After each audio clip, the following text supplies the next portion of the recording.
Today on the newscast, is the Kremlin now admitting that NATO is a co-belligerent in Ukraine? Get my take next.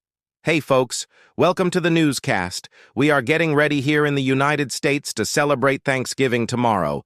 But over at the Kremlin, they're not feeling very thankful, and the reason why is that they keep getting their teeth kicked in on the battlefield in Ukraine. And the reason why is that the Ukrainian military, despite being vastly outnumbered and outgunned, continues to get just enough ammunition, just enough tanks, just enough military vehicles to keep fighting. And they're able to do that because of the continued military aid and support from the United States and other Western nations. And folks, we've been talking about this for months now, how Russia has become increasingly enraged over the fact that the West continues to supply arms, intelligence, financial support to the Ukrainians. And Russia has been hinting for months now that perhaps they will target the weapons themselves. We reported that a few weeks ago, a Russian Foreign Ministry spokeswoman said that the weapons shipments, quote, burn like a candle from both ends.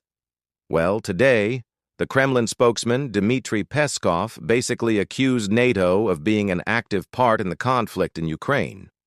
He called NATO a co-belligerent. Let me read you his statement, as reported by the Russian state press agency TASS. NATO is a coinvolta, meaning NATO is also involved. It is clear that NATO is at war with Russia. This is obvious and does not require further action.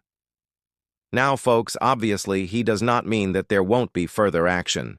What he means is that what Russia considers further action is already taking place.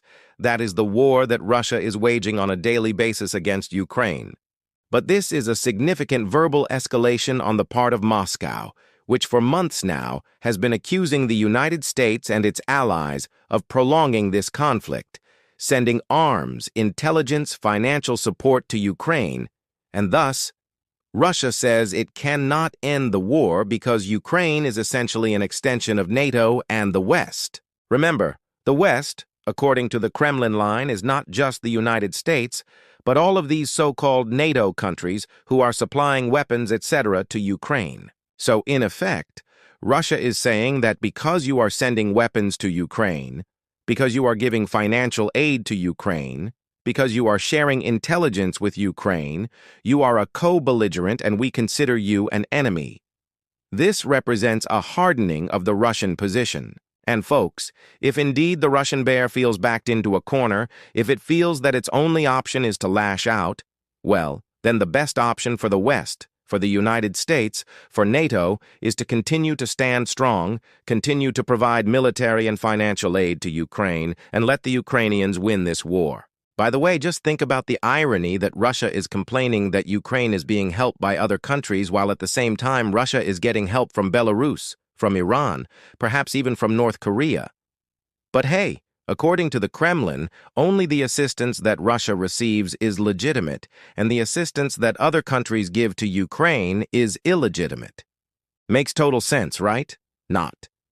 Folks, I would love to hear your take on this. Is Russia's rhetoric indeed heating up? Are they making a very dangerous claim here in calling NATO a co-belligerent in this war? Let me know what you think.